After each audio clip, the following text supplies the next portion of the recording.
Today's Presidential Policies. Narrated by Zoran the Dragon. Overview of current policies.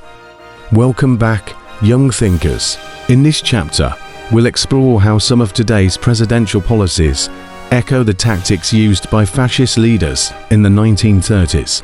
While the world has changed in many ways, the playbook for gaining and maintaining power often remains the same.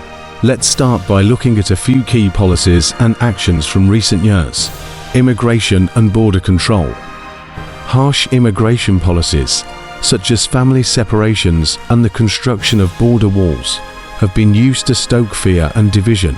Rhetoric labeling immigrants as criminals or invaders mirrors the scapegoating tactics of the 1930s.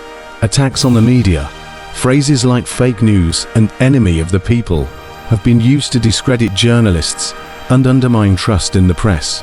This tactic is eerily similar to how fascist regimes controlled information and silenced dissent. Use of executive power, expanding executive authority to bypass checks and balances, such as declaring national emergencies to fund projects, raises concerns about the erosion of democratic norms.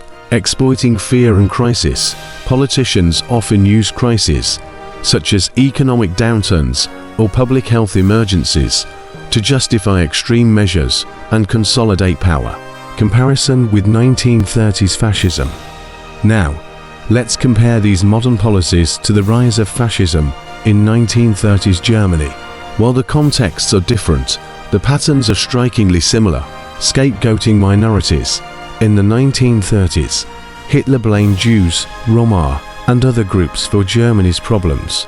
Today, immigrants, Muslims, and other minorities are often targeted as the cause of societal issues. Controlling the narrative, the Nazis used propaganda to control public opinion and suppress dissent. Modern leaders use social media and attacks on the press to shape the narrative and discredit opponents. Eroding democratic institutions. Hitler dismantled Germany's democratic institutions through laws like the Enabling Act. Today, efforts to weaken the judiciary, limit voting rights, and expand executive power threaten the foundations of democracy. Exploiting fear. The Nazis used fear of communism and economic collapse to justify their actions.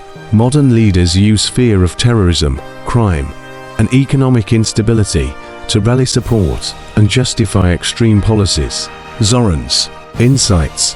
As a dragon who has seen centuries of human history, I can tell you that these patterns are not new.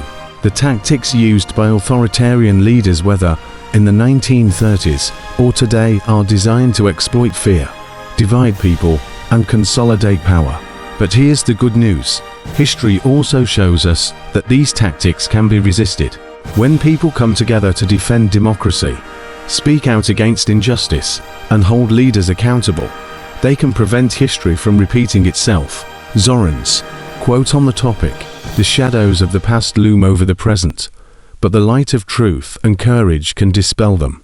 Remember, freedom is not given, it is protected.